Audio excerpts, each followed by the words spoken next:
loger dans l'estonie. Alors dans la gouvernement, Comment ils ont réussi?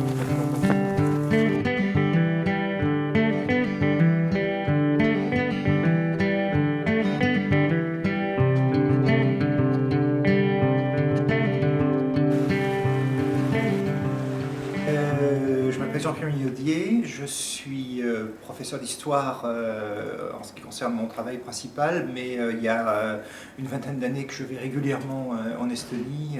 C'est un pays dont j'aime beaucoup la culture, la langue, et petit à petit je me suis pris au jeu et j'ai commencé à traduire de la littérature.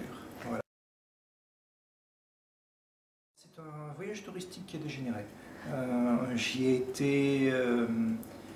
En fait, ce qui s'est passé, c'est qu'un jour, devant une de mes classes, j'ai parlé des nationalismes d'Europe centrale et j'ai dit quelques mots sur l'Estonie. Un élève est venu me voir à la fin du cours et m'a dit que j'étais bien gentil, mais que ce que je racontais c'était n'importe quoi, et m'a donné des adresses en Estonie. J'ai écrit, on m'a répondu, pendant à peu près un an, j'ai eu une correspondance et la personne avec qui je correspondais m'a invité. Et voilà, je suis venu, j'ai adoré, j'ai acheté une maison, j'ai appris la langue, et voilà. C'est des nouvelles de Friedebert Tuklas, un auteur des années 20, un auteur classique. J'ai 3 livres complets, traduits, plus des participations à une demi-douzaine de recueils de nouvelles ou ouvrages collectifs. En fait, Kivirak est très populaire en Estonie. Quand ses livres sortent, on en parle. Donc je les ai achetés parce que je savais que c'était un écrivain intéressant et effectivement c'est un écrivain passionnant.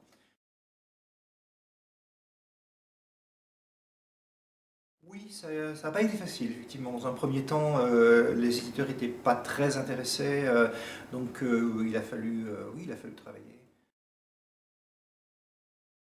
En fait, c'est Antoine Chalvin qui est le professeur d'estonien à l'INALCO qui a présenté cette traduction et l'ensemble de l'œuvre de Kiviler aux éditions Attila. D'accord. En fait, vous l'aviez déjà traduit? Oui, en fait, je l'ai traduit pour moi, en réalité, au départ, ce livre, car c'est un livre que j'ai adoré, et sans vraiment être sûr de trouver un éditeur, je me suis dit, j'ai envie de le traduire. C'était un peu un prétexte pour le relire.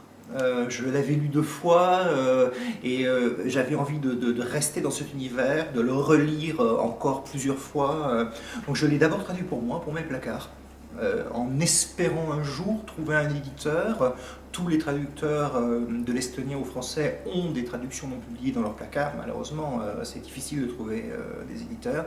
Et là, un miracle s'est produit. Il y a vraiment eu un coup de foudre de Frédéric avec le livre, effectivement.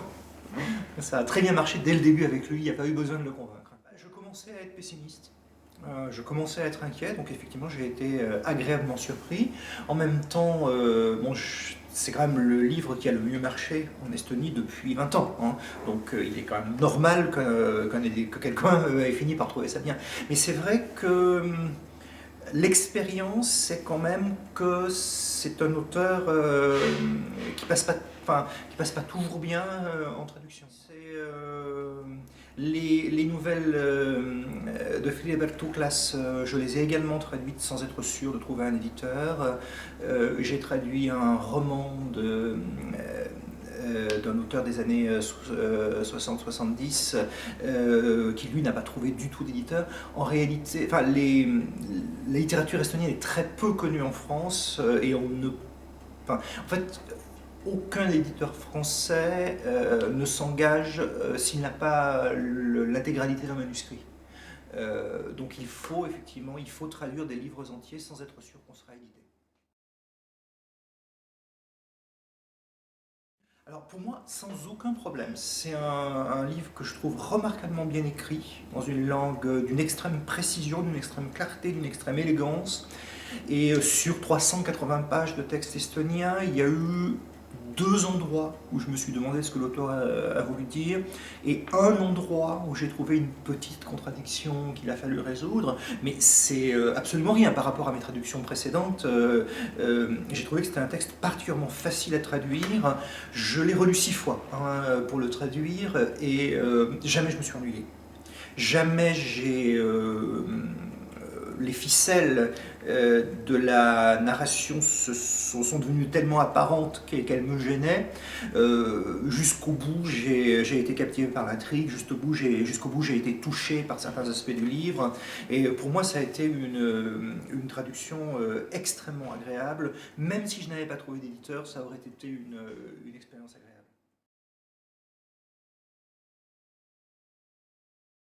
Bien sûr, Kivlerk parle beaucoup de langues, comme tous les Estoniens, les Estoniens parlent énormément de la réalité linguistique, de la spécificité de leur langue, et bien sûr, quand on est traducteur, quand on s'intéresse aux langues, quand on s'intéresse à la diversité des cultures du monde, bien sûr, c'est un texte particulièrement intéressant.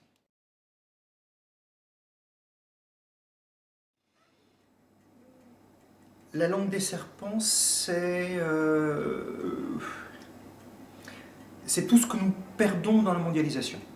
Voilà, c'est tout ce que nous perdons dans cette uniformisation du monde qui est en cours.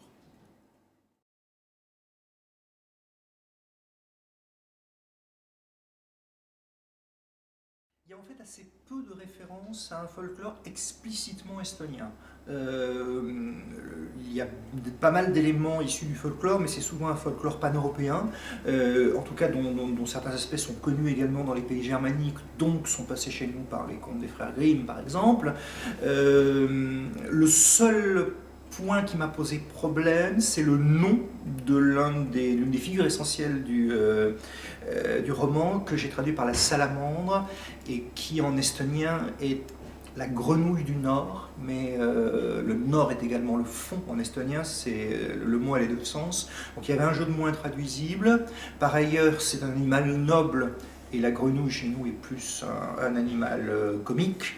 Donc j'ai vu la manière dont la forme de l'animal est décrite dans le livre à 2 reprises. J'ai opté pour la salamandre, ce qui effectivement est clairement, là je m'éloigne de la source folklorique estonienne, mais c'était presque obligatoire. C'est le seul endroit où je me suis éloigné d'une traduction littérale des éléments folkloriques. C'est un petit pays, la langue est très peu connue en France, il y a très peu de gens qui la parlent, jusqu'à une époque récente, ça commence à changer. Mais, et puis c'est un pays qui n'existait pas, c'était un pays qui a disparu en 1940, c'était une région du RSS. Encore à la fin des années 90, je me rappelle d'une de mes collègues d'histoire, agrégée d'histoire, quelqu'un de parfaitement respectable, qui confondait Estonie et Biélorussie. C'est un pays qui était complètement inconnu, complètement oublié. Avant le grand retour des nationalismes dans les années 1985-90, tout le monde en France était d'avis que ces choses c'était du passé, que c'était fini, que c'était en train de disparaître. Donc, du coup, il n'y avait aucun intérêt. Ça s'est arrangé depuis que l'Estonie est entrée dans l'Union européenne. Mais il y a encore un très fort déficit de